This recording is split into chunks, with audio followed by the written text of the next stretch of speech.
Hello guys, welcome to my YouTube channel. आज मैं लेकर आई हूँ आपके लिए कि लेसन प्लान कैसे बनाएं।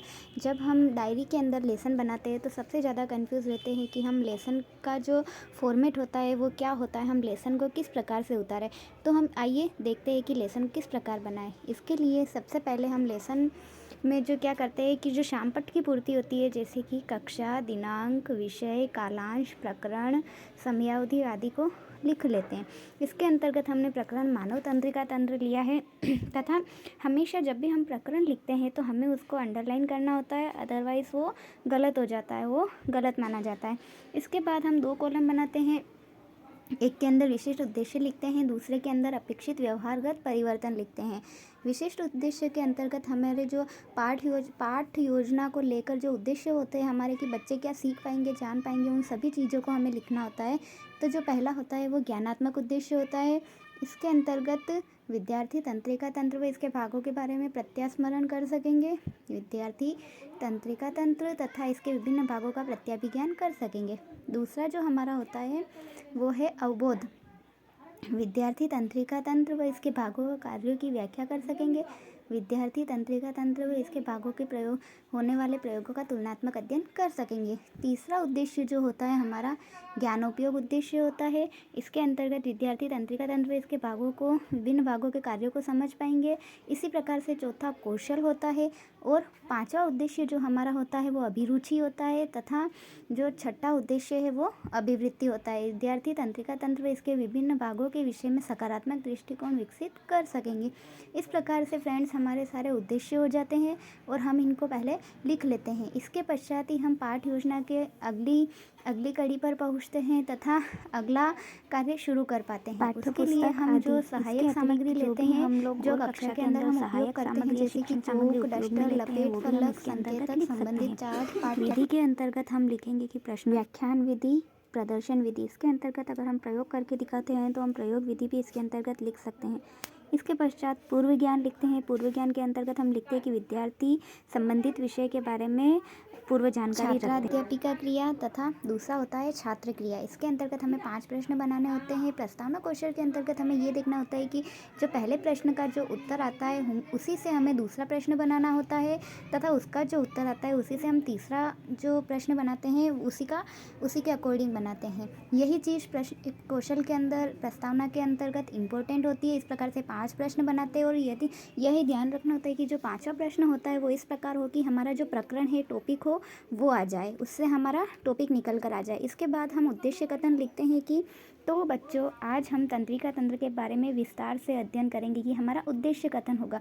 इसके बाद हम आते हैं हमारे टॉपिक के ऊपर प्रस्तुतिकरण के अंतर्गत, जिसके अंदर हमें शिक्षण बिंदु जो भी हम लेते हैं उनको यहाँ एक बार हम लोग लिख देते हैं। जैसे कि मानव तंत्रिका तंत्र के अंतर्गत हमने तंत्रिका तंत्र, मस्तिष्क और तंत्रिका कोशिका 3 शिक्षण बिंदु लिए। फ्रेंड्स, यहाँ हमने 3 शिक्षण बिंदु लिए हैं। अगर आप चाहे तो यहाँ पर 4 या 5 इससे अधिक भी ले सकते हैं। तो इसके लिए हमने वापस कॉलम बनाए हैं कि शिक्षण बिंदु और अध्ययन अध्यापन संस्थितियाँ, शामपट्ट कार्य और छात्र अध्यापिका क्रिया, छात्र क्रिया। इसके अंतर्गत अब हम शिक्षण बिंदु स्टार्ट करते हैं। इसके लिए विकासात्मक प्रश्न पहले बच्चे से प्रकार तो वो हम बनाते हैं कि मनुष्य के शरीर के सभी अंगों को नियंत्रित कौन करता है, तंत्रिका तंत्र तथा तंत्रिका तंत्र की संरचना के बारे में आप क्या जानते हो। तो यहाँ पे जब हमें तंत्रिका तंत्र के बारे में आप डिटेल बताना होता है, यानी कि हमें स्पष्टीकरण देना होता है। इसके अंतर्गत हम तंत्रिका तंत्र के बारे में बताते हैं कि जो मानव में जिस तंत्र द्वारा विभिन्न अंगों का नियंत्रण तथा अंगों और वातावरण के मध्य समन्वय स्थापित होता है, तंत्रिका तंत्र कहलाता है। और इसी प्रकार से हमें जो भी तंत्रिका तंत्र के बारे में सामान्य जानकारी होती है बच्चों को, वो हम इसमें लिख देते हैं। मानव तंत्रिका तंत्र का निर्माण के बारे में हम लोग बताते हैं कि मस्तिष्क, मेरुरज्जु तथा तंत्रिका कोशिकाएं आपस में मिलकर मानव तंत्रिका तंत्र का निर्माण करती है। तंत्रिका तंत्र की संरचनात्मक तथा क्रियात्मक इकाई जो होती है वो न्यूरॉन होती है। मनुष्य में सुविकसित तंत्रिका तंत्र पाया जाता है, जबकि एक कोशिकीय प्राणियों के अंदर, जैसे कि अमीबा, हाइड्रा में अनुपस्थित रहता है। इसके बाद हम तंत्रिका तंत्र के भागों के बारे में बताएंगे, जैसे कि इसके मुख्य 2 भाग होते हैं, केंद्रीय तंत्रिका तंत्र तथा परिधीय तंत्रिका तंत्र।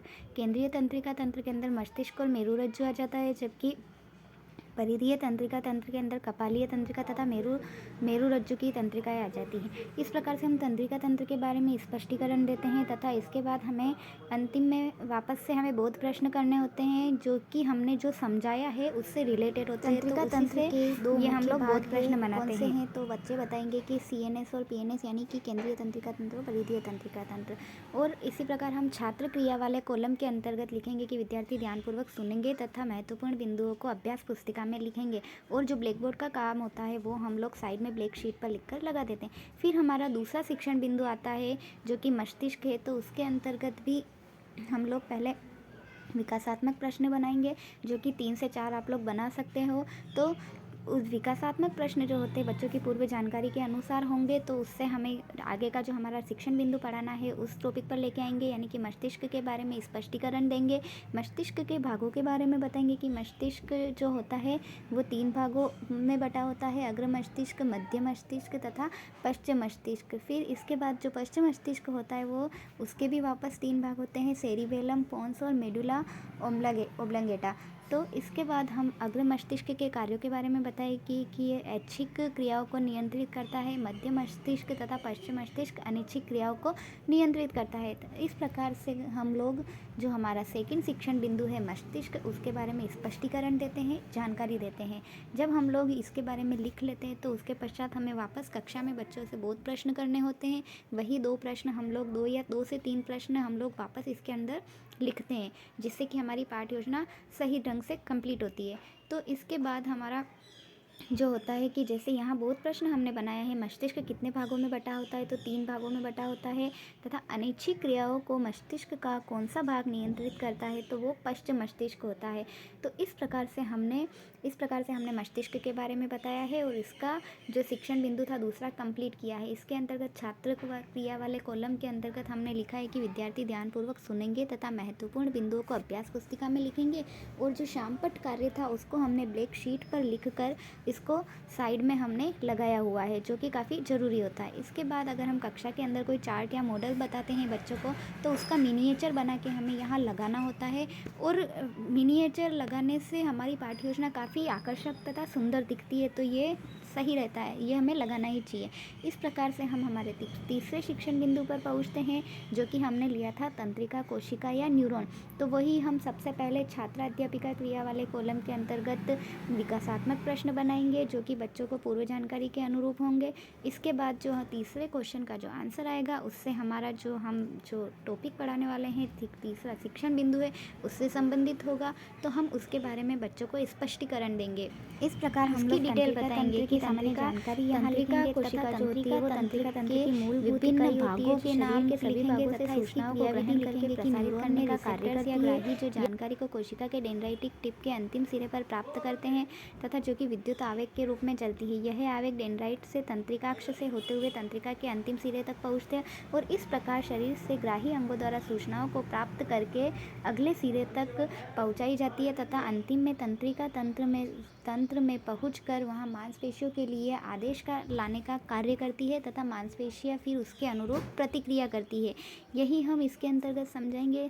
वापस से हम जो भी शाम पट्ट पर पढ़ाएंगे यानी कि ब्लैक बोर्ड का जो काम होगा वो हम ब्लैक शीट पर लिखकर चिपका देंगे। इसके अंतर्गत हमने चार्ट दिखाया था तंत्रिका कोशिका, तो तंत्रिका कोशिका का चार्ट हमने इसके अंतर्गत मिनिएचर के रूप में लगाया है। इसके बाद हमारा मूल्यांकन प्रश्न बढ़ते हैं। मूल्यांकन प्रश्न के अंतर्गत 5 प्रश्न बनाने होते हैं।